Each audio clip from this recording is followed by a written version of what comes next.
Hello guys, update lang po tayo sa pump na iniintay ninyo. 4 stage, 310 bar. Pinabalik ko po dito sa dating butterfly shape na pedal kasi mas malapad po ito, mas maganda yung control mo kapag nakatayo ka na.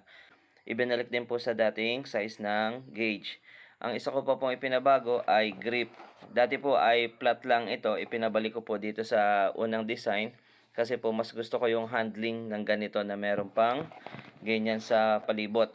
Tapos po yung kanyang base, yung kanyang tube, yung internals, yun pa rin po. Ang binabago ko lang po talaga ay handle at saka itong kanyang grip.